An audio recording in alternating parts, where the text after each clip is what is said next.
টেস্টিবল চ্যানেলে আপনাদের সবাইকে অনেক স্বাগত। আজ আমি আপনাদের সাথে শেয়ার করব খুবই পুরনো দিনের বাঙালি একটি সাবেকি পদ, চিংড়ি মাছ দিয়ে কচু পাতা। আপনারা এই একটি পদ দিয়েই কিন্তু সম্পূর্ণ ভাতটা খেয়ে ফেলতে পারবেন। তো চলুন বন্ধুরা, রেসিপিটি আমরা শুরু করি। প্রথমেই এখানে আমি নিয়ে নেব একদম কচি কচি কচু পাতা। এবার আমি এই কচু পাতাগুলিকে ঠিক এরকম ছোট ছোট করে কিন্তু কেটে নেব। আপনারাও চেষ্টা করবেন যাতে কচু পাতাগুলি ব্যবহার করতে। এবার এই কচু পাতাগুলিকে সেদ্ধ করার জন্য কড়াইতে জল বসিয়ে দেব।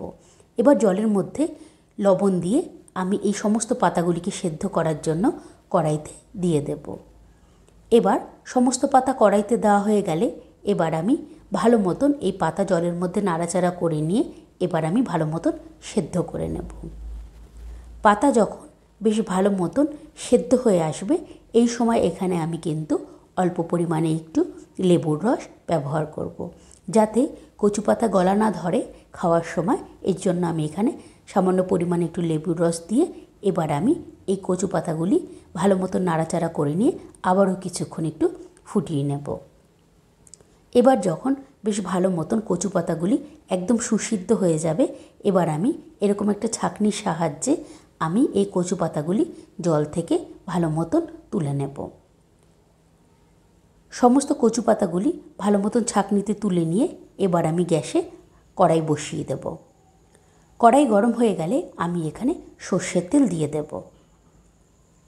তেল যখন বেশ ভালো মতন গরম হয়ে যাবে, এবার আমি এখানে চিংড়ি মাছগুলি ভাজার জন্য কড়াইতে দিয়ে দেব। আমি কিন্তু এখানে একটু বড় মাপের চিংড়ি মাছ ব্যবহার করেছি, আপনারা চাইলে ছোট ব্যবহার করতে পারেন। এবার চিংড়ি মাছগুলি তেলের মধ্যে দিয়ে এখানে পরিমাণ অনুযায়ী লবণ এবং হলুদের গুঁড়ো দিয়ে দেব। এবার লবণ এবং হলুদের গুঁড়ো দিয়ে চিংড়ি মাছগুলিকে তেলের মধ্যে হালকা একটু নাড়াচাড়া করে সাঁতলে নিয়েই আমি কিন্তু এই চিংড়ি মাছগুলি তুলে নেব। চিংড়ি মাছ কিন্তু আপনারা খুব কড়া করে ভাজবেন না, তাহলে কিন্তু মাছ একদম শক্ত হয়ে যাবে, খেতে কিন্তু একদম ভালো লাগবে না। এবার আমি চিংড়ি মাছগুলি হালকা সাঁতলানো হয়ে গেলে তেলের ওপর এবার আমি সমস্ত চিংড়ি মাছ একটি বাটির মধ্যে তুলে নেব। এবার আমি কড়াইতে আবারও একটু সর্ষের তেল দিয়ে দেব। তেল গরম হয়ে গেলে এবার আমি ফোড়নে কালো জিরে দিয়ে দেব।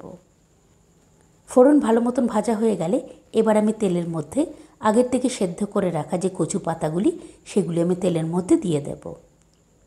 এবার আমি এই কচু পাতা ভালো মতন তেলের মধ্যে নাড়াচাড়া করে নিয়ে আমি কিছুক্ষণ একটু ভাজতে থাকব। এবার আমি এই কচু পাতার মধ্যে পরিমাণ অনুযায়ী লবণ, হলুদের গুঁড়ো এবং শুকনো লঙ্কার গুঁড়ো দিয়ে দেব। আমি কিন্তু এখানে খুবই অল্প পরিমাণে একটু চিনি ব্যবহার করেছি, আপনারা চাইলে চিনি ব্যবহার করতেও পারেন আবার নাও পারেন। এবার আমি এই সমস্ত মশলাগুলি ভালো মতন কচু পাতার সাথে মিশিয়ে নেব। ভালো মতন মেশানো হয়ে গেলে এবার আমি এই কচু পাতার মধ্যে আগের থেকে বেটে রাখা সর্ষে, পোস্ত এবং কাঁচা লঙ্কা এই পেস্ট আমি এবার কচু পাতার মধ্যে দিয়ে দেব। এর সাথে এখানে আমি কিছুটা পরিমাণে নারকেল কোড়াও দিয়ে দেব। এবার এই সমস্ত মশলাগুলি এবং নারকেল কোড়া ভালো মতন এই কচু পাতার সাথে কিন্তু মিশিয়ে নিতে হবে। এখানে একটু সময় নিয়ে কিন্তু ভালো মতন সমস্ত মশলার সাথে এই কচু পাতা মিশিয়ে নিতে হবে। এবার যখন বেশ ভালো মতন মিশে যাবে, এবার আমি এখানে আগের থেকে ভেজে রাখা যে চিংড়ি মাছ, সেই মাছ এবার আমি কচু পাতার মধ্যে দিয়ে দেব। এবার আমি এই মাছের সাথে ভালো মতন কচু পাতা মিশিয়ে নেব। বন্ধুরা, এখানে আপনারা একটু চেষ্টা করবেন যাতে চিংড়ি মাছের পরিমাণ একটু বেশি থাকে, তাহলে কিন্তু দেখবেন খেতে খুবই ভালো লাগে। এবার ভালো মতন মেশানো হয়ে গেলে আমি একদম শেষে এখানে অল্প পরিমাণে একটু কাঁচা সর্ষের তেল দিয়েই আমি এবার নামিয়ে নেব।